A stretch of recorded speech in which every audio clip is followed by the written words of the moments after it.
guys, welcome to another video here on Philly Sports Network with myself, Liam Jenkins. It is not the video I wanted to upload today. In fact, I'd already recorded that video. This Week in Philadelphia Sports was uploading and my phone started getting a ton of notifications. It was being flooded. I went to check it to see what was going on and my heart sank. Eagles guard Brandon Brooks has torn his Achilles. He is out for the 2020 season. It is absolutely heart-shattering considering that the man worked his way back from a torn Achilles just 1 year ago and did so in absolutely incredible fashion. Just as the injury bug looks to have relieved its jaws from the Philadelphia Eagles, there is one final cruel blow, and it's to a player that just can't seem to catch a break. It's so heartbreaking. 30-year-old right guard was already in the team's rehab program, having already undergone surgery for a dislocated right shoulder suffered in week 17. And while running on a practice field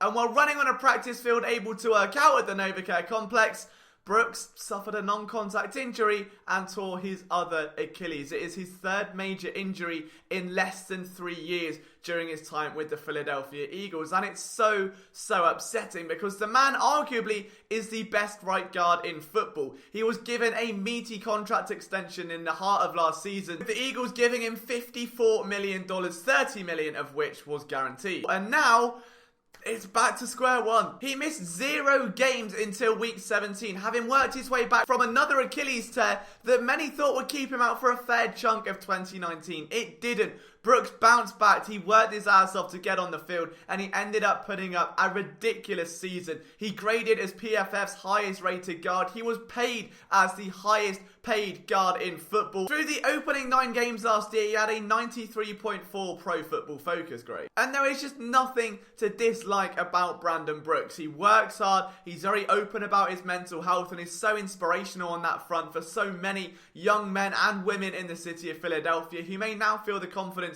to speak up and to talk to their friends and to seek help in the battles with their own anxiety and depression, and then goes and recovers from an Achilles injury at a speed which is literally unknown. First Achilles he tore on January 13th. By June 21st, he was doing change of direction drills. Study on NFL players recovering from Achilles injuries last year was released on March 12th. Out of 80 players, 29 did not make it back the following regular season, but of the 51 that did, it took a mean of 11.9 months to return to footballing action. It took Brandon Brooks 239 days. I have no doubt that he will be making his way back to a football field. Whether or not it's this year, I don't know. So this is a setback that Brooks has endured before, that he will be able to rehab and should be able to play in 2021. But 2020 may have been ripped from under him after such a superhuman journey to heal the first time.